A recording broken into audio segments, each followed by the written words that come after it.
Elena Whitmore woke up to the sound of church bells ringing across the valley, and for one confused moment she smiled, because she thought they were ringing for her. Then she tried to move her arms and found they would not obey her. She was lying on a narrow bed in a room she did not recognize, with thick curtains drawn over a small window, and a heavy wooden door that did not open when she pulled at the handle.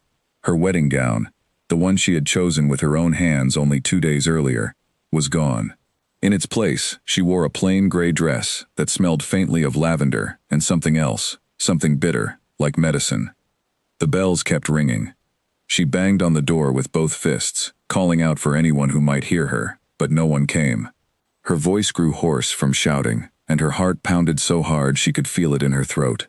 She pressed her ear to the door and heard, faint and far away, the sound of cheering. A crowd. Applause. Someone was getting married, and it was not her. She remembered the night before the way a person remembers falling, in broken pieces. Her cousin Charlotte Vane had come to her room with a cup of warm milk, saying it would help her sleep before the biggest day of her life. Elena had trusted her, because Charlotte was family, because Charlotte had grown up beside her, since they were both small children, running through the orchards of their grandfather's house. She remembered drinking it. She remembered Charlotte's smile, a little too wide, a little too pleased with itself. After that, there was only darkness, and now there was this locked room, and those terrible bells. She had been engaged to William Ashford, the Duke of Ashford, for 8 months. It had not been a match born of wealth or convenience alone. William had chosen her because of who she was, not because of what she owned, and that had made all the difference to Elena, who had spent her whole life being reminded that her family had lost its fortune 2 generations ago. Her grandfather had once been a man of great standing, but a business failure had stripped the family of nearly everything, leaving Elena with a respected name and very little money. William had never once made her feel small for it. He used to say that a person's worth was not counted in coins. Now, locked in this strange room, while the bells rang on, Elena understood with a cold and terrible clarity what must be happening outside. Charlotte was marrying William. Charlotte, who had always watched Elena's happiness the way a starving person watches a warm meal through a window. Charlotte, who used to borrow Elena's dresses and her books and her friends without ever quite giving them back the same. Charlotte had finally decided to borrow her entire life. Elena searched the room for anything she could use.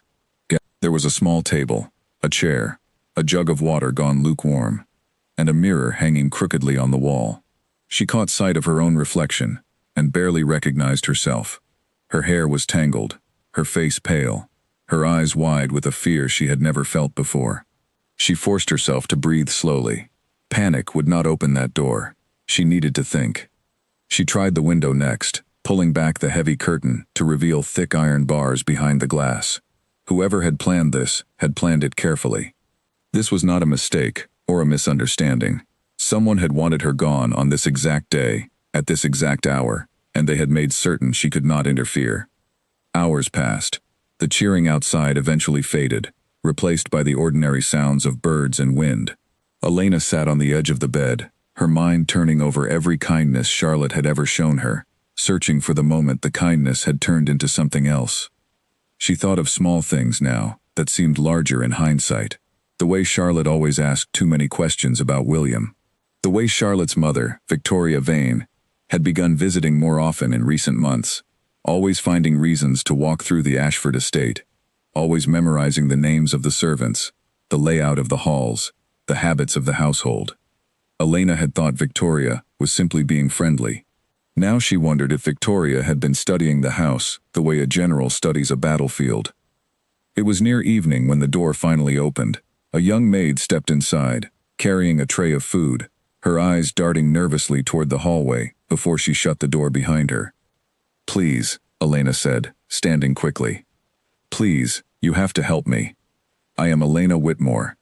I was supposed to be married today." The maid, whose name Elena would later learn was Grace, hesitated for a long moment. Fear was written plainly across her young face. "I know who you are, miss," Grace whispered. "I was told you were unwell. I was told to bring you food and say nothing to anyone." Unwell, Elena repeated bitterly. I was drugged and locked in this room while my cousin married the man who was supposed to be my husband. Grace's hands trembled as she set down the tray. I did not know that was what happened, miss. I swear it. I was only told you needed rest before traveling home to recover. Traveling home, Elena said slowly. So they mean to send me away. Grace nodded, miserable. There is a carriage arranged for tomorrow morning. I heard the housekeeper say it would take you back to your family's old cottage, far from here, and that you were not to return to the estate again. Elena's mind raced. If she was taken away tomorrow, there would be no chance to speak to William, no chance to expose what Charlotte and her mother had done, no chance to reclaim anything of the life that had been stolen from her while she slept. Once she was gone from this estate, the story that would remain behind would be whatever story Charlotte chose to tell. Grace, Elena said, forcing calm into her voice even though her heart was racing. I need your help. Not to fight anyone, not to cause trouble for you, only to get a message out. Just one message, to someone I trust. Grace glanced again at the door, clearly terrified of being caught, but something in Elena's steady voice seemed to reach her. Who, miss? Elena thought quickly. She could not risk sending word to William directly, not yet, not without proof, because Charlotte would have already prepared some story to explain away any confusion or doubt in his mind. She needed someone outside the estate, someone who had known her family for years, and who owed her father a debt of loyalty that had never been repaid. Henry Colton, Elena said. He is a lawyer in the village of Ashwell, 2 hours from here by horse. Tell him only this. Tell him Elena Whitmore needs him, and that what happened today was not what it appeared to be. Grace nodded slowly, memorizing the words. I have a cousin who works in the stables. He could ride out tonight, after the household settles for sleep. Thank you, Elena whispered, and for the first time since waking in that locked room, she felt something other than fear. It was small and fragile, but it was there, a single thread of hope. Grace left quietly, promising to return before the carriage came in the morning. Elena ate what little she could manage, forced herself to rest despite the storm inside her mind, and waited through the longest night of her life. She thought of William, and wondered what Charlotte had told him to explain Elena's sudden absence on their wedding day. She wondered whether he had asked questions, whether he had noticed anything strange about the bride who stood beside him, wearing a face that was not the one he had proposed to. She told herself that surely he would have noticed. Surely a man who claimed to love her would have seen through such a deception in an instant. But a small, cold voice in the back of her mind reminded her that grand estates like Ashford held their weddings with elaborate veils, careful lighting, and rehearsed silence, and that a clever enough deception, prepared over months, might fool even someone who loved her, at least for a little while. By the time dawn crept through the barred window, Elena had made a decision. She would not simply vanish quietly into the countryside, as Charlotte and her mother clearly intended. She would find a way to uncover the truth of what had been done to her, and more than that, she began to suspect there was something larger at work than a simple act of jealousy between cousins. Charlotte had always wanted pretty things, yes, but stealing an entire wedding, drugging a bride, arranging a false story with such precision, required more planning and more resources than Charlotte alone would ever have managed. Victoria Vane had always been ambitious in a way that made people uneasy, even as a guest at family gatherings years earlier. Elena remembered her grandfather once saying, quietly, almost as a warning, that Victoria never did anything without calculating what she stood to gain from it. Elena had been a child then, and had not understood the weight of those words. Now, locked in this room with her future stolen out from under her, she understood perfectly. Just before the carriage was due to arrive, Grace slipped back into the room, breathless, her eyes bright with something between fear and excitement. My cousin rode out last night, miss. He reached Ashwell before midnight. Mr. Colton says he will meet you on the road, near the old mill, 3 miles past the estate gates, at noon today. He says to trust no one at Ashford until he arrives. Elena felt her chest tighten with relief, so sharp it almost hurt. How do I reach the old mill if I am being taken away in a carriage under guard? Grace hesitated, then reached into the pocket of her apron and pulled out a small folded map, hastily drawn. There is a place along the road, miss, where the carriage must slow to cross a narrow bridge. If you can create even a moment of distraction there, You might slip away into the trees. My cousin will be waiting nearby, with a horse." Elena studied the map, memorizing every twist and turn, knowing she would have only one chance. If she failed, if she was caught trying to escape, there was no telling what Victoria and Charlotte might do to silence her permanently, to make certain the truth never left this estate. The carriage arrived exactly as Grace had warned. Two stern-faced attendants escorted Elena from the room, their manner polite but firm, the kind of politeness that left no room for questions. As she was led down the hallway, Elena caught a glimpse through a tall window of the estate gardens below, where servants were already clearing away the remains of the wedding celebration, folding white cloths, carrying away baskets of wilted flowers. It struck her like a blow, seeing the evidence of a celebration she had never attended, a celebration held in her name for a woman who was not her. She climbed into the carriage without protest, forcing her face into a mask of quiet obedience, all the while turning over Grace's map in her mind, counting the miles to the narrow bridge, preparing herself for the one chance she would have to reclaim her own story. As the carriage rolled away from the grand gates of Ashford Estate, Elena pressed her hand against the cold glass of the window and made herself a silent promise. Whatever Charlotte believed she had won that day, whatever crown she believed she now wore, she had only just begun to understand what she had truly taken on. The title of Duchess at Ashford was not simply a matter of silk gowns and grand halls. There was something buried beneath that estate, something old and unresolved, tied to Elena's own family history in ways she was only beginning to guess at. And Charlotte, in her hunger for a stolen life, had walked directly into the center of it, without any idea of what was waiting for her there. The carriage rattled on down the long road, carrying Elena toward the narrow bridge, toward Henry Colton, and toward the beginning of a fight she had never asked for, but one she now intended to win. The bridge came into view sooner than Elena expected, a narrow stone crossing over a fast-moving stream, hemmed in by tall oak trees on either side. She felt her pulse quicken as the carriage slowed, exactly as Grace had promised it would, the wheels creaking against the uneven stones. She waited until the carriage had almost fully stopped, then pressed her hand against the door and pushed with all her strength. The attendant nearest her turned, startled, but Elena was already moving, dropping down onto the road and running toward the tree line before he could catch hold of her sleeve. She heard shouting behind her, heavy footsteps on gravel, but she did not look back. She ran until her lungs burned, ducking beneath low branches, stumbling over roots, her gray dress catching on brambles that scratched at her arms. A low whistle sounded from somewhere ahead, and Elena nearly wept with relief when she saw a figure waiting beside two horses in a small clearing. It was not Henry Colton himself, but a young stable hand named Oliver, Grace's cousin, who helped her onto the second horse without a single wasted word. "Mr. Colton is waiting at the old chapel, half a mile on," Oliver said, already turning his own horse toward a narrow forest path. "We should not linger here."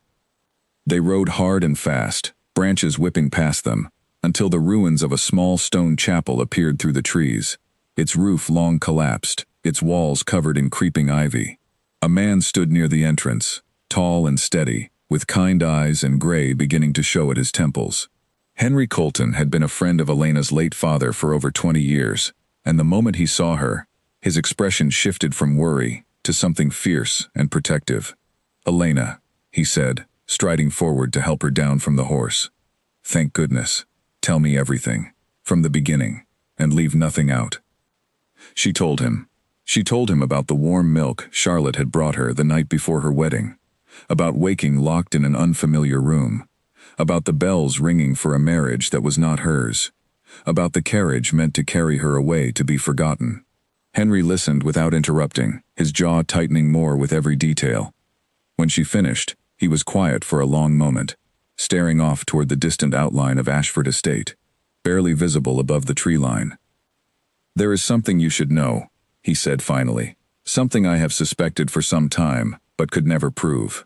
Your grandfather did not simply lose his fortune through poor business decisions, as your family has always been told. I believe he was cheated out of it, deliberately, by a man who wanted both his land and his good name." Elena stared at him. "What are you saying?" "I am saying that your grandfather once held a claim to land that later became part of the Ashford estate itself. There were papers, old agreements, that I glimpsed only once, many years ago, before they disappeared from the record entirely. I always believed someone in the Ashford family arranged for those papers to vanish, to protect a version of history that suited them better. Elena felt the ground shift beneath her, as though everything she had believed about her own family's fall from grace was suddenly less certain than she had thought. Are you telling me that William's family took something from mine, long before any of this happened with Charlotte? Henry nodded slowly. It is only a theory, built from fragments and old rumors, but it would explain a great deal. It would explain why your engagement to William caused such a stir among certain older members of Ashford society, people who remembered the past, even if the current Duke did not. And it may explain why Victoria Vane took such an interest in seeing you removed before that wedding could take place. Elena's mind raced back to conversations she had barely paid attention to before, comments made at gatherings by elderly relatives who seemed uneasy whenever the subject of the Ashford family's history arose. She had always assumed it was simple envy, the kind of quiet resentment old families often held toward one another. Now she wondered if it had been something far more specific. If my family once had a legitimate claim to part of that land, Elena said slowly, then my marriage to William would have done more than secure my future. It might have restored something that was taken from my grandfather, something that mattered to people beyond just myself. Which is exactly why someone wanted to prevent it, Henry finished. Whoever advised Victoria Vane in this scheme understood the stakes far better than a simple family rivalry would suggest. This was not only about Charlotte wanting a title. Someone benefits from keeping the truth about your grandfather's land buried, and your marriage threatened to bring it back into the light. Oliver, who had been standing watch near the chapel entrance, suddenly held up a hand for silence. In the distance, the sound of hoofbeats grew steadily louder, approaching from the direction of the estate. They will be searching for you, Henry said quickly. We cannot stay here. I have a small cottage on the far side of Ashwell village, quiet and out of the way. You will be safe there while we gather more information. They rode hard through the forest, taking narrow paths that avoided the main road, until they reached a modest stone cottage tucked behind a row of ash trees. Inside, a warm fire already burned in the hearth, and an older woman, Henry's housekeeper, greeted them with quiet efficiency, asking no questions, simply bringing food and blankets without hesitation. That evening, as Elena sat wrapped in a warm blanket near the fire, she finally allowed herself to feel the full weight of everything that had happened. She thought of William, wondering again what story he had been told, wondering if he grieved for her, or if Charlotte had somehow convinced him that nothing was wrong at all. The thought that he might believe himself happily married, unaware that the woman beside him was not who she claimed to be, filled Elena with a strange mixture of anger and heartbreak. You should try to rest, Henry said gently, noticing the tension in her shoulders. Tomorrow, we begin looking for proof. Proof of what happened to you, and proof of what may have happened to your grandfather's claim all those years ago. If both truths can be shown clearly, Charlotte and her mother will not be able to hide behind their lies for much longer. And what of William? Elena asked quietly. What happens when he learns the truth? Henry's expression softened. That, I cannot answer for you. But I do believe a man who chose you for who you are, rather than for what you owned, deserves the chance to know what was truly done to him as well. He has been deceived just as thoroughly as you have been wronged. Elena nodded, though sleep did not come easily that night. She lay awake listening to the wind moving through the ash trees outside, thinking of Charlotte standing in the grand halls of Ashford, wearing a title that was never meant to be hers, sleeping in rooms that Elena had once imagined filling with her own future children, and she wondered how long it would be before the weight of that stolen life began to press down upon her cousin, in ways Charlotte could never have anticipated. Back at the estate, though Elena could not see it, the celebrations of the wedding day were already giving way to something quieter and more uneasy. Charlotte stood alone that first night in the grand bedroom chamber, admiring her reflection in a tall mirror, running her fingers over the fine fabric of a nightgown that had once belonged, she believed, only to a duchess. She smiled at herself, pleased beyond measure, telling herself that everything her mother had promised her had finally come true. But even as she smiled, she noticed something odd. On the wall behind her reflection hung an old family portrait, one she had not paid close attention to before, showing a stern-faced woman from generations past, dressed in the fashion of an older era, her eyes seeming to follow Charlotte's movements across the room, in a way that made the hair rise on the back of Charlotte's neck. She told herself it was simply her imagination, a trick of candlelight and shifting shadows, nothing more than the natural nervousness of her first night in an unfamiliar home. She turned away from the portrait and climbed into the grand bed, pulling the heavy blankets around herself, waiting for William to join her from wherever he had gone, to attend to some final duties of the evening. As she waited, alone in the vast quiet of the chamber, she found herself listening more closely than she meant to every creak of the old floorboards, every distant sound of wind against ancient stone walls, and for the first time since her plan had succeeded so completely, a small, unfamiliar seed of doubt began to settle quietly in her chest.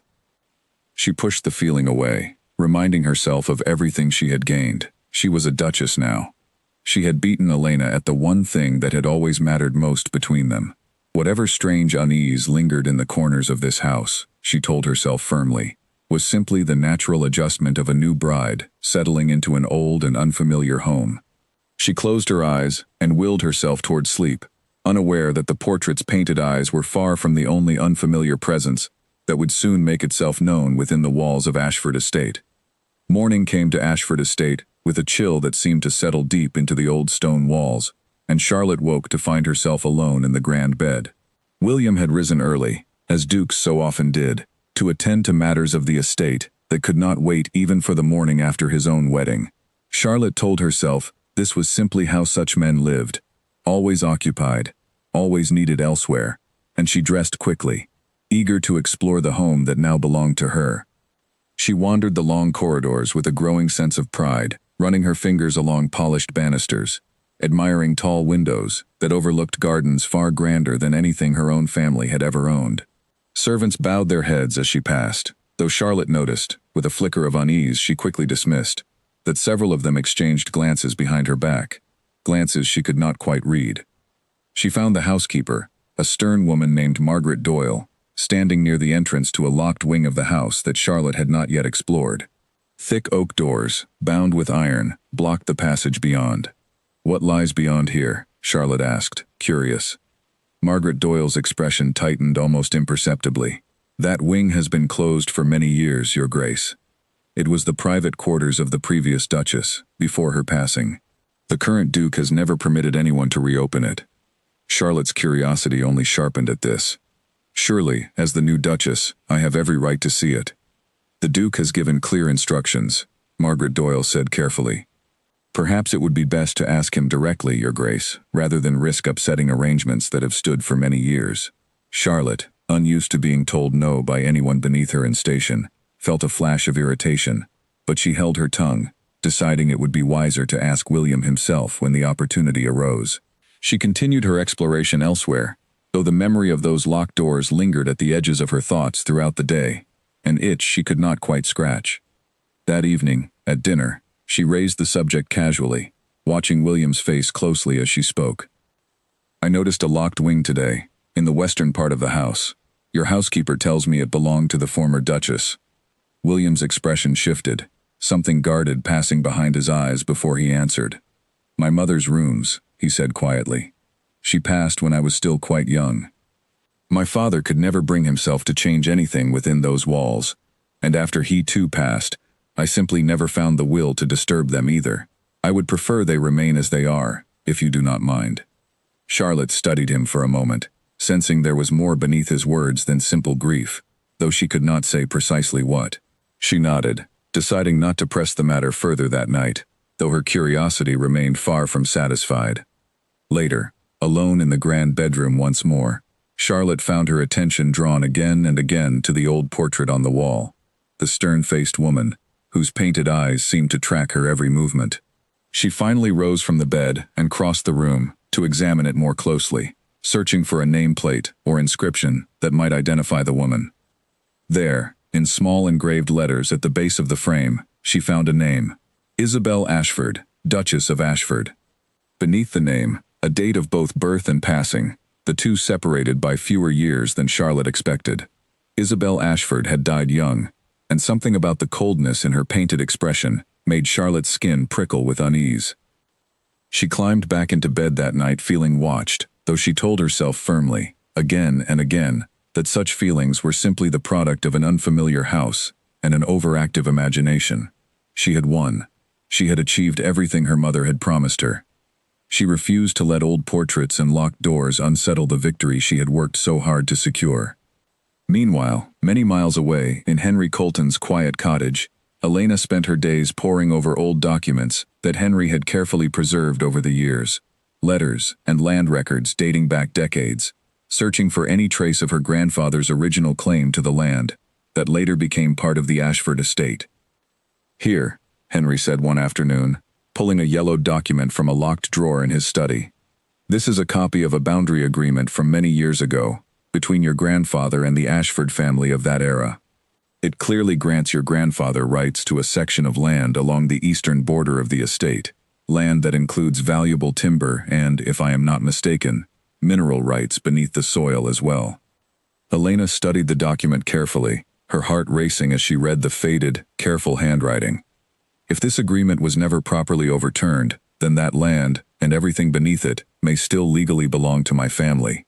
"Precisely," Henry said. "Which would explain why someone connected to the Ashford estate might have gone to considerable lengths, over many years, to ensure this document never resurfaced. And it may explain, too, why your marriage to William caused such quiet alarm among those who knew the history. A marriage between your family and his would have naturally brought old records like this one back into examination, whether either of you intended it or not." Elena leaned back in her chair, trying to make sense of everything unfolding around her. Then Charlotte and her mother were not simply acting out of personal jealousy. Someone with knowledge of this old claim wanted me removed before that examination could ever take place. "I believe so," Henry said gravely, "which means we are dealing with something far larger and more carefully planned than a simple family rivalry. We must proceed with great caution. If Victoria Vane has allies within the Ashford household itself, allies who helped arrange your disappearance so smoothly, then simply presenting this document to William may not be enough. We need proof of exactly what was done to you as well, proof strong enough that no one can dismiss it as mere family quarrel or misunderstanding." Over the following days, Henry made careful, quiet inquiries throughout the village and surrounding estates, speaking with old acquaintances, former servants, and record keepers who might remember details from the past that had never been written down. Victoria Vane, it seemed, had once worked as a young companion within the Ashford household herself, many years before Charlotte was born, during the time when Isabel Ashford still lived. Something had happened during that period, something that led to Victoria's sudden and unexplained departure from the estate, though no one Henry spoke with could say precisely what. "It seems your cousin's mother has a history with this family that goes back further than any of us realized," Henry told Elena one evening, his expression troubled. "Whatever grievance or ambition drives her, it did not begin with your engagement to William. It began long before either of you were born." Elena felt a chill settle over her at these words. "Then this was never truly about Charlotte wanting my life at all. Charlotte may simply be a piece being moved by her mother, toward some older purpose Victoria has been pursuing for decades." "That is precisely what worries me," Henry admitted. "A woman who has waited that long to see her plans through will not be easily stopped by a single letter or a single piece of old paper. We must gather everything, every scrap of proof we can find, before we make any move against them. If we act too soon and too carelessly, we may simply hand Victoria the excuse she needs to bury the truth even deeper than before, and perhaps to ensure you never have the chance to speak of any of this again." Elena nodded slowly, understanding now the full weight of what lay ahead of her. This was no longer simply a matter of reclaiming a stolen wedding day.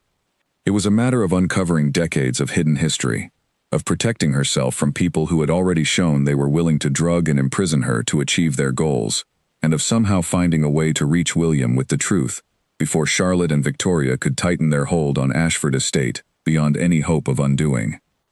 That night, as Elena finally allowed herself to rest, her thoughts drifted once more to William, wondering how he was faring within those grand and ancient halls, unaware of the storm quietly gathering against the woman he believed he had married, and unaware of the truth about his own family's past that was slowly, carefully, being pieced together many miles away by the very woman he had truly chosen to spend his life beside. A week passed at Ashford Estate, And though Charlotte tried her best to settle into her new role, small strange things continued to gather at the edges of her days, each one easy enough to dismiss on its own, but harder and harder to ignore when taken together. She would enter a room, to find a chair moved slightly from where she remembered leaving it. She would hear, late at night, the faint sound of footsteps in the hallway outside her chamber, though when she opened the door, no one was ever there. The servants, though polite, seemed to watch her with a caution that felt different from simple deference, as though they were waiting for something to happen, something they expected but did not wish to name aloud. One afternoon, while walking through the eastern gardens, Charlotte overheard two young maids speaking quietly near the hedges, unaware of her approach. "She does not walk the halls the way the last one did," one maid whispered. "No," the other agreed. "The last one always knew where she was going. This one gets lost, even in her own home." Charlotte froze behind the hedge, uncertain whether they spoke of her or of someone else entirely. She stepped forward before she could stop herself, and the two maids startled, quickly bowing their heads and hurrying away without further explanation, leaving Charlotte standing alone among the roses, her heart beating strangely fast. That evening, she finally worked up the courage to ask William directly about the atmosphere she had been sensing throughout the household. "The staff seem uneasy around me," she said carefully, watching his face for any reaction. "Is there something I should know? Something about how things are usually done here?" William set down his fork slowly, considering his words. "This house has seen a great deal of sorrow over the years. My mother's passing affected the staff deeply, many of whom served her for years before I was even born. It may simply take time for them to grow accustomed to a new Duchess in her place." Charlotte studied him, sensing again that he was choosing his words with unusual care. "You speak of her so rarely. What truly happened to your mother, William?" A shadow crossed his face, and for a moment, Charlotte thought he might refuse to answer at all. "She fell ill, quite suddenly, and never recovered. It was a difficult time for my father, and for our entire household. I was young, and I do not remember every detail, only the grief that followed." Something in the careful way he spoke told Charlotte there was more to the story than illness alone, but she did not press further that night, sensing that pushing too hard, too soon, might reveal more of her own uncertainty than she wished William to see. Later, alone in the grand bedroom, Charlotte found herself once again standing before the portrait of Isabel Ashford, studying the painted woman's stern, watchful eyes. "What happened to you?" she whispered aloud, feeling foolish even as she spoke, yet unable to stop herself. The candle beside her flickered suddenly, though no window stood open nearby to explain the movement of air. Charlotte stepped back quickly, her pulse racing, telling herself firmly that it was nothing more than a draft finding its way through some old, unseen gap in the ancient walls. She did not sleep well that night, and the nights that followed brought little improvement. She began to dream, vividly and often, of walking through unfamiliar corridors within the estate, always searching for something she could never quite name, always feeling a presence just behind her, close enough to sense, but never close enough to see. She would wake with her heart pounding, the taste of fear still lingering on her tongue, and find herself unable to fall back asleep until the first gray light of morning crept through the curtains. William, too, seemed to notice a change in his new wife, though he could not have said precisely what troubled him. There were small things that struck him as odd, moments when Charlotte seemed to forget details she should have known, small habits and preferences that Elena had shared with him during their courtship, things Charlotte now seemed unfamiliar with entirely. He told himself it was simply nerves, the natural adjustment of any new bride to unfamiliar surroundings and expectations, yet a quiet unease continued to settle in the back of his mind, one he could not quite dismiss no matter how he tried.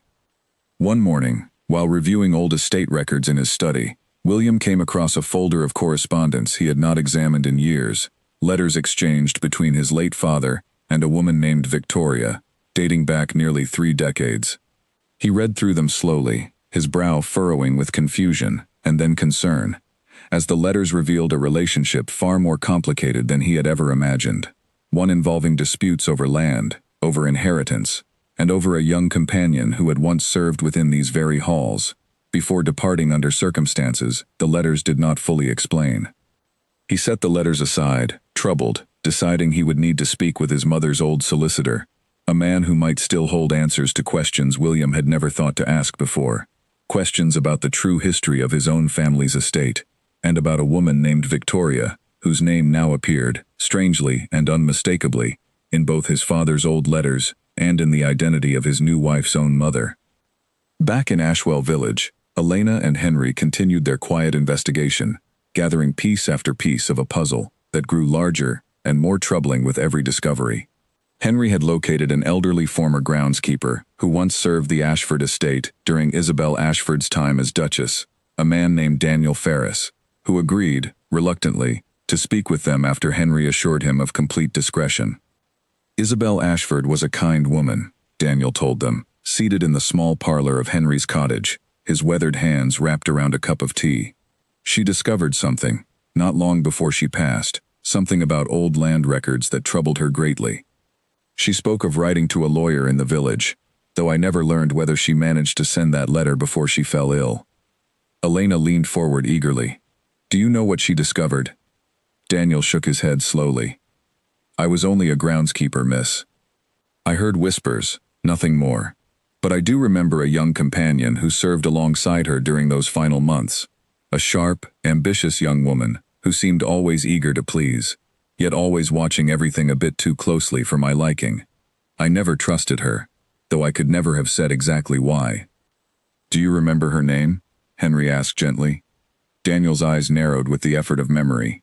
Victoria, he said finally. Yes, I believe her name was Victoria. Elena felt the pieces settling into place, with a clarity that made her stomach turn. If Victoria Vane had served within Ashford Estate during the final months of Isabel Ashford's life, and if Isabel had discovered something troubling about old land records shortly before her sudden passing, the connection between Elena's grandfather's lost claim and Victoria's long history with this family could no longer be dismissed as simple coincidence. We need to find out exactly what happened to Isabel Ashford, Elena said quietly, her voice steady, despite the fear curling through her chest. If Victoria was involved in whatever silence followed her passing, then this has never simply been about Charlotte marrying William. This has been about protecting a secret that stretches back nearly 30 years, a secret someone was willing to go to any length to keep buried. Henry nodded gravely, already reaching for pen and paper to begin drafting a careful, discreet inquiry to Isabel's old solicitor, hoping the man might still be reachable, and hoping, more than anything, that he might finally provide the missing piece that would explain not only what had happened to Elena, but what had truly happened, all those years before, to the woman whose watchful painted eyes now followed Charlotte through the darkened halls of Ashford Estate each night. Isabel Ashford's old solicitor turned out to be harder to find than Henry had hoped. The man, whose name was recorded simply as Mr. Whitfield in the old correspondence, had retired from practice many years earlier and moved away from Ashwell entirely. It took nearly 2 weeks of careful letters and quiet inquiries before Henry finally received a reply, inviting Elena and himself to visit a small coastal town where the elderly solicitor now lived out his retirement in a modest cottage overlooking the sea. The journey took the better part of a day, and Elena spent much of it staring out the carriage window, turning over every piece of the puzzle they had gathered so far. She thought of Isabel Ashford's stern portrait, of the mysterious young companion named Victoria who had served beside her, of the sudden illness that had claimed Isabel's life not long after she had apparently discovered something troubling within the estate's old land records. Each detail felt like a single thread, and Elena could sense, without yet being able to see clearly, the larger and more troubling pattern those threads were slowly weaving together. Mr. Whitfield greeted them at his cottage door, with the careful, measured politeness of a man who had spent his entire career guarding other people's secrets. He was elderly now, his hands trembling slightly as he poured tea for his guests, but his mind remained sharp, and his eyes held a wariness that told Elena he understood exactly why they had come, even before Henry finished explaining their purpose. I wondered if this day would come, Mr. Whitfield said quietly, once Henry had finished laying out everything they had learned so far. I am an old man now, and I have carried this particular burden for a very long time. Perhaps it is time, at last, to set it down. He rose slowly and retrieved a small locked box from a cabinet in the corner of his sitting room, setting it carefully on the table between them. Isabel Ashford came to me nearly 30 years ago, he began. deeply troubled by discrepancies she had found in the estate's old land agreements. She had discovered that a boundary claim, originally granted to a family named Whitmore, appeared to have been quietly altered in the official records, decades before her own marriage into the Ashford family. The altered records effectively erased the Whitmore family's rightful claim to a significant portion of land that included valuable timber and mineral rights, and folded that land entirely into the Ashford estate's holdings. Elena's breath caught. My grandfather's land. Mr. Whitfield nodded gravely. Isabel believed the alteration had been deliberate, carried out by someone within the estate's own household, someone with access to the original documents and the authority to have them quietly replaced. She came to me seeking help in verifying her suspicions and, if they proved true, in correcting the record before further harm could be done to the Whitmore family, whom she had never even met, but felt a strong sense of justice toward nonetheless. "What happened?" Elena asked, though some part of her already feared the answer. "She fell ill before we could complete our investigation," Mr. Whitfield said, his voice heavy with old grief. "Suddenly, and with symptoms that struck me, even then, as unusual for a woman of her age and general good health. She passed within a matter of weeks, and in the confusion and grief that followed, the matter of the land records was quietly set aside and eventually forgotten by nearly everyone involved, myself included, I am ashamed to admit, for far longer than I should have allowed." "You suspected something," Henry said carefully. "Something more than simple illness." Mr. Whitfield's hands trembled slightly as he opened the small locked box, revealing a bundle of old letters and a single folded document, yellowed with age. "I kept these, all these years, unable to bring myself to destroy them, yet equally unable to find the courage to act upon them alone. Isabel's young companion at the time, a woman named Victoria, had unusually close access to her private correspondence and her daily meals during those final weeks.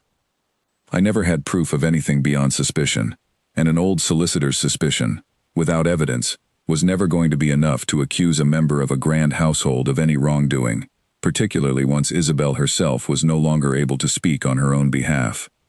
Elena took the folded document from his trembling hands and unfolded it carefully, recognizing immediately the same careful, old-fashioned handwriting she had seen in Henry's own copy of her grandfather's boundary agreement. This document, however, was different. A personal letter written by Isabel Ashford herself, addressed to Mr. Whitfield, describing her discovery and her intention to see the Whitmore family's rightful claim restored.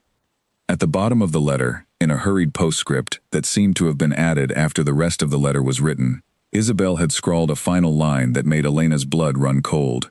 "I begin to fear that my inquiries have not gone as unnoticed as I had hoped, and I find myself watching my own household with an unease I cannot fully explain." She suspected someone was aware of what she was doing, Elena said quietly, before she ever fell ill. "Yes," Mr. Whitfield agreed, "and I have carried the weight of that suspicion for 30 years, wondering whether I should have acted sooner, whether I might have saved her life, had I pressed harder for answers at the time.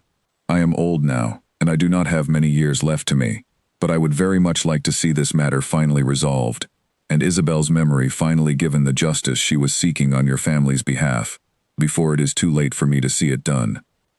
Elena felt a fierce surge of determination rise within her, mingled with grief for a woman she had never known, a woman who had shown more compassion toward the Whitmore family's misfortune than most people who actually shared Elena's own blood. "Then we must finish what she started," Elena said firmly. "We must prove exactly what happened to those land records, and we must prove what truly happened to Isabel Ashford, before Victoria and Charlotte can bury this truth any deeper than they already have." Henry nodded in solemn agreement, carefully gathering the old letters and documents into a leather satchel for safekeeping. "We will need to move carefully," he cautioned. "If Victoria was indeed responsible for whatever befell Isabel Ashford all those years ago, then we are dealing with someone capable of extraordinary patience and extraordinary ruthlessness. She has waited 30 years to see her plans through. She will not hesitate to act again if she senses the truth drawing near." As they prepared to leave the coastal cottage, Mr. Whitfield caught Elena's hand gently between his own trembling fingers. "Isabel would have liked you, I think," he said quietly. "She always believed that justice delayed was not justice denied, only justice made more difficult to achieve. Do not lose heart, my dear. The truth has a way of finding the light eventually, even when it is buried for many years beneath the weight of other people's ambitions. The journey back to Ashwell Village felt different to Elena than the journey out had been, where before she had felt like a woman running from injustice, seeking only to reclaim what had been stolen from her personally. She now felt the weight of a much larger purpose settling onto her shoulders. This was no longer simply about her stolen wedding day, or even about her grandfather's lost land. This was about a woman named Isabel Ashford, who had shown kindness toward a family she had never met, and who had very likely paid for that kindness with her own life, silenced before she could ever see justice done. Elena resolved, as the carriage carried her back toward Ashwell, and toward whatever confrontation still lay ahead, that she would not allow Isabel's efforts to have been made in vain. Whatever it cost her, whatever risks she would need to take, she intended to finish what that brave, compassionate woman had started 30 years before, and to make certain that both her grandfather's stolen legacy and Isabel Ashford's quiet, unacknowledged sacrifice were finally brought fully into the light, where Victoria Vane could no longer keep them hidden. William Ashford sat alone in his study, long after the rest of the household had gone to sleep. The old letters between his father and Victoria spread across his desk, each one raising more questions than it answered.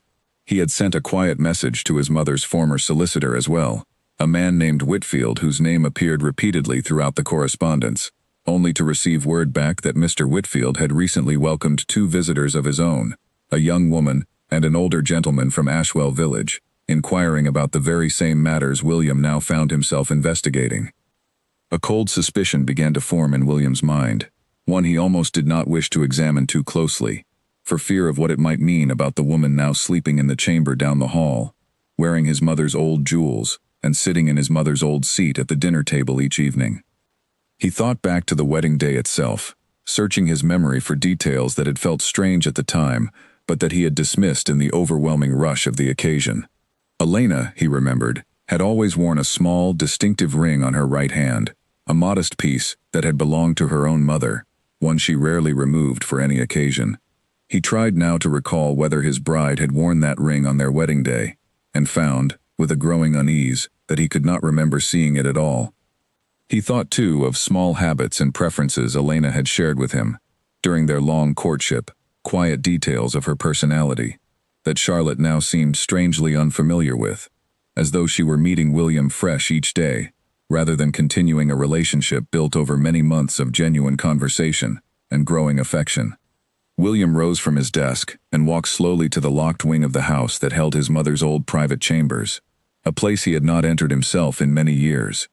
He unlocked the heavy door with a key he kept always on his person, and stepped inside, breathing in the dust and stillness of a room preserved exactly as it had been on the day his mother passed.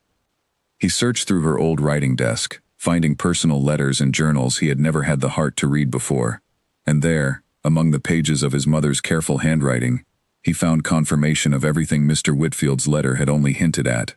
His mother had indeed discovered irregularities in the estate's old land records, had indeed suspected wrongdoing connected to a young companion named Victoria, and had indeed grown increasingly fearful, in the final weeks before her sudden illness, that her own household could no longer be entirely trusted. William closed the journal slowly, his hands trembling with a mixture of grief and fury he had not felt in many years. If his mother's suspicions had been correct, if Victoria Vane truly had played some role in his mother's untimely passing 30 years earlier, then the woman now serving as Victoria's daughter, sleeping each night in this same house, wearing this same family's name, might well be continuing a scheme that had begun long before either William or Charlotte had even been born. He needed to speak with Elena, not with Charlotte, whom he now regarded with an unease he could barely contain, but with the woman he had genuinely chosen to marry, the woman whose absence on his own wedding day he now suspected had never been the simple illness he had been told to believe. The following morning, William made a quiet inquiry among his household staff, asking carefully worded questions about the days surrounding his wedding, searching for anyone who might know more than they had previously admitted. It was Grace, the young maid who had first helped Elena escape, who finally approached him privately, her hands trembling with nervousness as she confessed everything she knew, from the strange instructions she had received to keep Elena locked away, to the message she had helped send to a lawyer in Ashwell Village on Elena's behalf. She is alive, William said quietly, relief and fury warring within him in equal measure. And she has been trying to reach the truth this entire time. Yes, Your Grace, Grace whispered. I believe she is staying somewhere near Ashwell Village, under the protection of Mr. Henry Colton, a lawyer who knew her late father well. William thanked Grace for her honesty, promising her that no harm would come to her for finally speaking the truth, and immediately began making arrangements to travel to Ashwell Village himself, determined to find Elena and to finally learn, directly from her own lips, the full truth of everything that had been done to deceive him. Meanwhile, in Ashwell Village, Elena and Henry had returned from their meeting with Mr. Whitfield, only to receive an unexpected visitor of their own. Oliver, the young stable hand who had helped Elena escape weeks earlier, arrived breathless at Henry's cottage door, carrying urgent news. The Duke himself is asking questions throughout the estate, Oliver reported. He has learned that Miss Elena survived, and that she is somewhere near this very village. I believe he intends to come looking for her himself, and soon. Elena's heart pounded at this news, uncertain whether to feel hope or fear. If William had begun questioning the truth on his own, perhaps there remained a chance to reach him honestly, before Charlotte and Victoria could tighten their control any further. Yet she also understood the danger such a confrontation might bring, particularly if Victoria learned that William was drawing closer to the truth before Elena and Henry had gathered enough proof to make their case undeniable.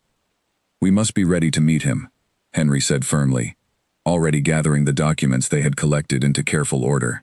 If the Duke comes seeking the truth honestly, we must be prepared to show him everything, clearly and completely, so that no doubt remains in his mind about what has truly happened, both to you, Elena, and to his own mother 30 years before. That evening, as the sun began to set behind the hills surrounding Ashwell Village, a lone rider approached Henry Colton's quiet cottage, dismounting swiftly at the gate. Elena, watching from the window, felt her breath catch as she recognized the familiar figure striding purposefully up the garden path, his expression a complicated mixture of hope, anger, and desperate uncertainty. William Ashford had finally come. William did not wait for the door to be answered before calling out into the evening air, "Elena." The door opened before he reached it, and there she stood, thinner than he remembered, her hair simply tied back, wearing a plain dress, far removed from the fine gowns he had once seen her wear, yet unmistakably, undeniably herself. For a long moment, neither of them spoke, simply staring at one another across the threshold, months of grief and confusion and longing passing silently between them. "You are alive," William finally managed, his voice rough with emotion. "I feared, I did not know what to think, when you never came to the ceremony. And then, when Charlotte drugged me the night before our wedding," Elena said quietly, her voice steady, despite the trembling she felt inside. "She and her mother locked me away and arranged for me to be sent far from here, so that she could take my place at your side without my ever having the chance to object." William's face went pale, then hardened with a fury Elena had never before seen in him. "I suspected as much, these past days, though I could scarcely allow myself to believe it fully. I have learned things, Elena, terrible things, about my own mother's passing, and about Victoria Vane's role in events that happened long before either of us were born." Henry appeared behind Elena in the doorway, welcoming William inside with careful courtesy, and the three of them spent the following hours seated around the small parlor table, laying out every document, every letter, every piece of testimony they had gathered, building a picture far larger and more troubling than any of them had initially imagined. William listened in growing horror as Elena and Henry explained everything, from her grandfather's stolen land claim, to Isabel Ashford's discovery of the altered records, to her suspicious and sudden passing shortly after Victoria had gained unusual access to her private affairs. He read his own mother's journal entries, which Elena had brought along, confirming in his mother's own careful handwriting the very suspicions he had begun to form on his own, only days before. 30 years, William said quietly, staring at the gathered evidence spread across the table. Victoria has been planning this for 30 years, waiting for the right moment to finally claim what she believed she was owed, using her own daughter as the instrument to secure it. "We believe so," Henry confirmed, "though we still do not have absolute proof of exactly what happened to your mother. only strong suspicion built from circumstance and testimony. We do, however, have clear proof that Victoria arranged Elena's abduction on the morning of your wedding, proof strong enough that no reasonable person could dismiss it as mere family disagreement." William's jaw tightened. Then it is time Charlotte and her mother answered for everything they have done, both to Elena and very possibly to my own mother as well. "We must be careful," Elena cautioned, placing a gentle hand on his arm. "If we move too quickly, without absolute certainty, Victoria may find some way to twist the truth once again, to paint herself and Charlotte as victims of some misunderstanding, particularly if she has allies within the estate we do not yet know about." William considered this carefully, some of the heat cooling from his expression as practical concern took hold. "What do you propose?" "A gathering," Henry suggested. "A formal occasion at the estate, perhaps under the guise of some ordinary matter of business, where key witnesses and evidence can be presented together, before enough people of standing, that Victoria cannot simply dismiss the accusations, or arrange for anyone involved to quietly disappear before the truth can be heard." William nodded slowly, though his eyes lingered on Elena with an expression of such evident relief and tenderness that she felt her own composure nearly break beneath the weight of everything she had endured to reach this moment. "A gathering of the estate's oldest families, along with Mr. Whitfield, if he is willing to travel, and any other witnesses who can speak to what truly happened here, both recently and 30 years ago." "I should have seen through Charlotte's deception far sooner than I did," he said quietly, guilt evident in every word. "I allowed myself to believe what I was told, rather than trusting the instincts that told me something was deeply wrong." "You were deceived by people who had spent years preparing exactly how to deceive you," Elena said gently. "That is not a failing on your part, William. It is simply the nature of a scheme built with such patience and such care." He left with a promise to return within days, once the gathering had been properly arranged, and Elena watched his horse disappear into the darkness with a heart that felt, for the first time in weeks, cautiously hopeful rather than simply afraid. Back at Ashford Estate, however, Charlotte had begun to sense that something within her carefully constructed world was shifting beneath her feet. William had grown distant since his sudden, unexplained journey away from the estate, returning with a coldness in his manner that Charlotte could not fully account for. The servants, too, seemed to watch her now with an intensity that felt less like simple wariness and more like quiet, gathering suspicion. She confronted her mother privately one evening, her earlier confidence badly shaken. "Something is wrong," Charlotte said, pacing the length of Victoria's private sitting room. "William has changed toward me. The staff whisper more than ever. I feel as though the walls of this house themselves have turned against me." Victoria's expression remained carefully composed, though something flickered behind her eyes that Charlotte, in her growing anxiety, failed entirely to notice. "You are imagining things, my dear. You have won everything we set out to achieve. Do not allow nerves to undo what patience and careful planning have secured." But Charlotte, despite her mother's calm reassurance, could not shake the growing certainty that the nightmare she had once believed belonged entirely to Elena Whitmore had somehow, without her ever quite understanding how, become her own. Word of William's private journey to Ashwell Village reached Victoria Vane sooner than anyone had intended, carried by a household guard she had quietly paid for exactly this purpose, long before Charlotte's wedding had ever taken place. Victoria read the guard's hurried report with a stillness that masked the sharp calculation racing behind her eyes, and she understood immediately that her carefully built plan now stood in far greater danger than her daughter yet realized. She did not tell Charlotte the full truth of what she had learned. Instead, she began quietly making her own arrangements, sending a trusted messenger to retrieve certain documents she had kept hidden for 30 years.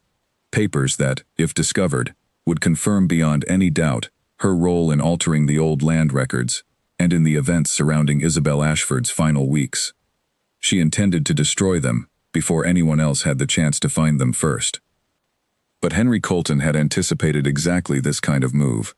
Through Oliver and Grace, who maintained careful contact with sympathetic servants still working within the estate, Henry learned of Victoria's sudden urgency, her private messages, her unusual requests for access to certain locked storage rooms within the house. He sent word immediately to William, warning him that Victoria appeared to be moving quickly to destroy whatever evidence remained before the planned gathering could take place. William acted at once, quietly instructing his most trusted household steward to secure the storage rooms Victoria had been asking about, under the pretense of routine estate maintenance, effectively blocking her access without revealing that her intentions had been discovered. Elena, meanwhile, prepared to return to Ashford Estate for the first time since her escape, a journey she approached with a mixture of determination and lingering unease. Henry accompanied her, along with Mr. Whitfield, who had agreed, despite his advanced years, to make the journey personally in order to testify to what he knew. "Are you ready for this?" Henry asked gently, as their carriage approached the familiar iron gates of the estate, the same gates through which Elena had once been carried away in disgrace. "I do not know if I will ever feel fully ready," Elena admitted, "but I know that I cannot allow fear to keep me from finishing what Isabel Ashford began 30 years ago, and what I began, however unwillingly, on the morning of my own stolen wedding." The gathering had been arranged for the following evening, under the careful guise of a formal dinner honoring several of the estate's oldest and most respected families, along with select witnesses whose presence would not immediately arouse Victoria's suspicion. William had informed only a small handful of trusted individuals of the evening's true purpose, wary of any leak that might allow Victoria the chance to flee or to destroy remaining evidence before the truth could be properly presented. Charlotte, unaware of the gathering's true intent, spent the day preparing herself with the same careful attention she had given to every public appearance since her wedding, though the strange unease that had haunted her for weeks now settled over her more heavily than ever before. She found herself, once again, standing before the portrait of Isabel Ashford in the quiet solitude of her chamber, studying the painted woman's stern expression, as though searching for some answer the silent canvas could never provide. "What do you want from me?" she whispered, echoing the words she had spoken to that same portrait weeks before, though this time her voice trembled with something closer to genuine fear than simple curiosity. That evening, as guests began arriving in the grand hall of Ashford Estate, Charlotte descended the staircase on William's arm, forcing a composed smile despite the growing dread coiling tightly in her chest. She noticed immediately the presence of unfamiliar faces among the gathered guests. An elderly gentleman she did not recognize seated near the head of the table, along with a lawyer from Ashwell Village whose name she vaguely remembered her mother mentioning with obvious distaste on more than one occasion. Her unease deepened further when she noticed her mother's expression across the room, a rare flicker of genuine alarm crossing Victoria's normally composed features as her eyes settled upon the elderly gentleman seated near William's place at the table.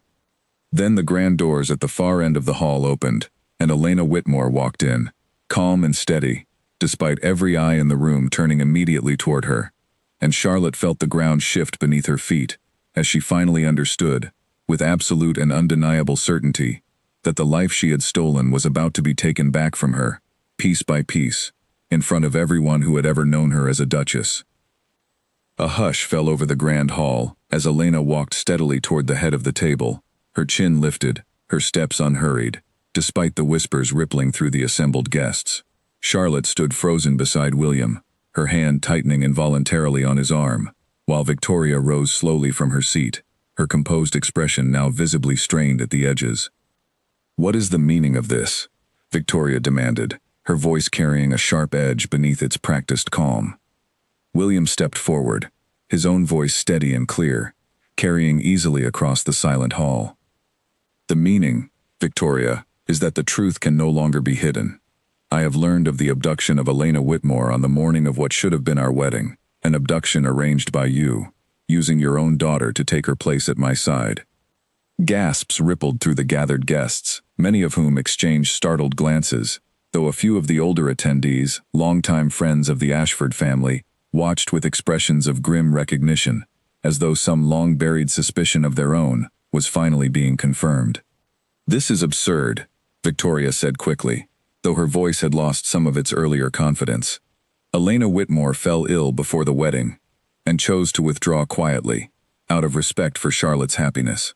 I do not know what lies this woman has told you, William, but I assure you, I have proof," Elena interrupted calmly, stepping forward to place a folder of documents on the table before William. "Testimony from a maid named Grace, who was instructed to keep me locked away. Testimony from a stable hand who helped me escape a carriage meant to carry me far from this estate, never to return. And more than that, Victoria, I have proof of something far older than my own stolen wedding day. Victoria's face paled visibly at these words, though she said nothing, her eyes darting briefly toward the elderly gentleman, seated quietly near the head of the table. Mr. Whitfield, Elena continued, gesturing toward the old solicitor. served as solicitor to Isabel Ashford, William's mother, 30 years ago. He has kept, all these years, a personal letter written by Isabel herself, describing her discovery that my grandfather's rightful claim to a portion of this very estate's land had been deliberately altered in the official records. She grew suspicious, in the weeks before her sudden and unexplained passing, of a young companion within her own household who had unusual access to her private affairs. That companion, Victoria, was you. The hall fell utterly silent, every eye now fixed upon Victoria, whose carefully composed mask had finally begun to crumble entirely. Charlotte, standing beside her, looked at her mother with dawning horror, as though seeing her for the first time. "Mother," Charlotte whispered, "tell them it is not true." Victoria's eyes flickered with something desperate and cornered, and for a long moment she said nothing at all, the silence itself confirming what words could no longer deny. "I did what was necessary," Victoria finally said, her voice low and bitter, all pretense of innocence abandoned. "I served that woman faithfully for years, only to watch her plan to hand away land and wealth that should have secured my own future, simply because some old agreement favored a family who had already lost everything through their own foolishness. I was not going to stand by and watch opportunity slip away a second time, not when I had finally found a way to correct what fate had gotten so badly wrong."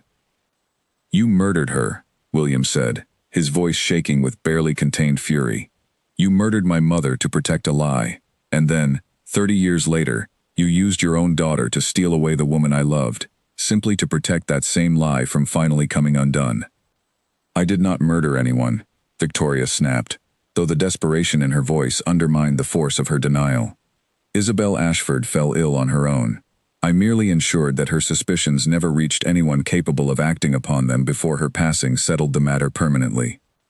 The distinction, thin and self-serving as it was, seemed to satisfy no one in the silent hall, least of all Mr. Whitfield, who rose slowly to his feet, his aged voice carrying a quiet authority earned through decades of careful, honest practice. "I have carried the weight of my own failure to act sooner for 30 years, he said. "I will not carry it any longer in silence.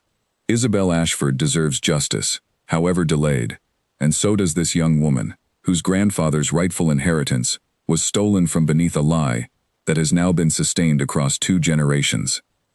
Charlotte, tears streaming freely down her face, turned to William with desperate pleading in her eyes. "William, please. I did not know the full truth of what my mother had done.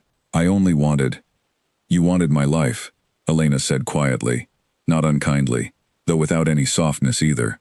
"You drugged me, locked me away, and allowed everyone who loved me to believe I had simply abandoned my own wedding, so that you could take a place that was never yours to claim."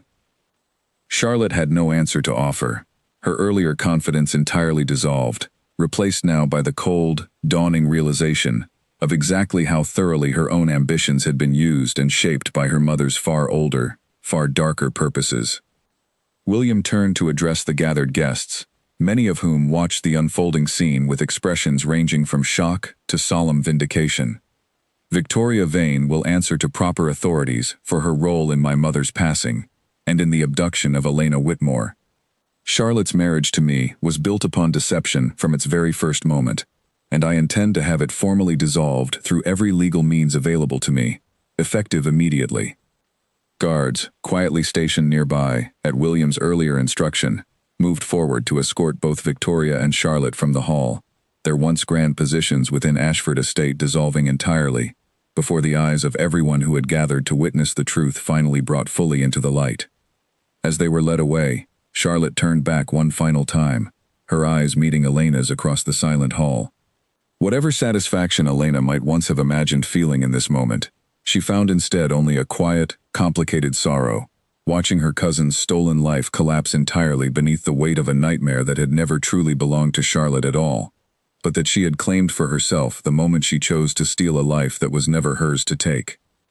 The days following that fateful gathering brought a whirlwind of legal proceedings to Ashford Estate, as William worked closely with Mr. Whitfield and Henry Colton to formally dissolve his marriage to Charlotte and to begin the careful process of restoring Elena's grandfather's rightful claim to the land that had been stolen from her family nearly 3 decades before her own birth. Victoria Vane was taken into the custody of proper authorities, facing formal charges connected to Isabel Ashford's suspicious passing. Charges that would require months of careful investigation and testimony to fully resolve, but that finally, after 30 long years, placed her actions under the scrutiny they had always deserved. Charlotte, though never formally charged with any crime beyond her role in Elena's abduction, found herself utterly abandoned by the society she had once been so eager to join, her name forever tied to the scandal that had unraveled so publicly within Ashford Estate's Grand Hall. Elena, for her part, felt no triumph in her cousin's downfall, only a quiet, sorrowful understanding of how completely Charlotte had allowed her mother's ambitions to consume her own sense of right and wrong. She thought often, in the weeks that followed, of Isabel Ashford, the woman whose quiet compassion toward a family she had never met had ultimately cost her own life, and Elena made a private promise to herself that she would spend whatever years she had ahead of her honoring the kindness that woman had shown, long before Elena herself had ever known to be grateful for it. William, once the formal proceedings had finally settled into a manageable rhythm, came to Elena one quiet evening in the gardens where they had first fallen in love so many months before, the same gardens where he had once proposed to her beneath a canopy of blooming roses. "I know that everything has changed since that first proposal," he said quietly, taking her hands gently in his own. "I would understand entirely if you no longer wish to marry into a family whose history has brought you such suffering. But I love you, Elena, not for any title or any land, but for exactly who you are, and I am asking you now, with nothing hidden between us any longer, whether you would still choose to become my wife." Elena studied his face for a long, quiet moment, remembering everything that had brought them to this point: the stolen wedding day, the locked room, the long weeks of fear and investigation, the painful unraveling of a truth that stretched back 30 years before either of them had been born. She thought of Isabel Ashford's stern, watchful portrait, and wondered whether that long-dead woman might finally rest more easily, knowing that the family she had tried so hard to protect had finally found its way toward justice. "I choose you," Elena said softly, "not for the title of Duchess, which I have learned means far less than the courage and honesty it takes to hold such a position with true integrity. I choose you because you were willing to see the truth, even when it cost you everything you believed you understood about your own family and your own home." Their wedding, when it finally took place some months later, was a far quieter affair than the grand celebration Charlotte had once stolen for herself, held not in the vast halls of Ashford Estate, but in the small chapel near Henry Colton's cottage in Ashwell Village, surrounded only by those who had proven their loyalty and their honesty throughout the long ordeal. Grace stood among the small gathering of guests, finally free from the fear that had once kept her silent. Oliver stood proudly nearby, having earned a permanent position within the Ashford household stables, as thanks for his courage. Mr. Whitfield, though his health had begun to fail in earnest, insisted on making the journey one final time, declaring that he could not possibly miss seeing Isabel Ashford's long, patient wish for justice finally fulfilled. In the months that followed, Elena worked closely with William to formally restore the eastern boundary land to her family's name, though she chose, in the end, to donate a significant portion of it toward the establishment of a small school for children throughout the surrounding villages, a decision she made in quiet honor of Isabel Ashford's own compassion toward a family she had never personally known.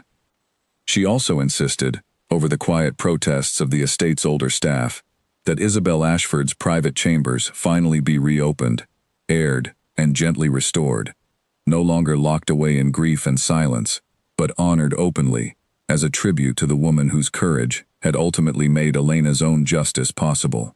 The stern portrait that had once haunted Charlotte's uneasy nights was moved to a place of quiet honor within the estate's main gallery, where Elena would often pause before it, offering a silent word of gratitude to the woman whose watchful eyes, she had come to believe, had never meant to frighten anyone at all, but only to bear witness, patiently, until the truth could finally be told. As for Charlotte, she eventually left the region entirely, seeking a quiet, anonymous life, far from the scandal that had followed her name so thoroughly. Elena thought of her sometimes, without anger, understanding at last that her cousin had been as much a tool of her mother's long ambition as anyone else caught within its reach. A young woman who had reached for a life that was never truly hers to claim, only to discover, far too late, that some titles carry burdens far heavier than the glittering rewards that first draw people toward them. Elena Whitmore, now truly the Duchess of Ashford, often reflected in the quiet evenings that followed, on everything the past year had taught her. She had learned that a title alone meant nothing without the strength, the honesty, and the compassion required to carry it well. She had learned that even the deepest betrayals could ultimately give way to truth, given enough patience and enough courage to see the search through to its end. And she had learned, most importantly of all, that the life she had built for herself, forged through hardship and loyalty and hard-won justice, meant infinitely more to her than the stolen version Charlotte had once believed was worth taking by force. The nightmare that Charlotte had once believed she was escaping had, in the end, become entirely her own to carry, while Elena, through courage and unwavering determination, had finally reclaimed not just a title, but a life built upon truth, a life she intended to hold and honor for many years to come.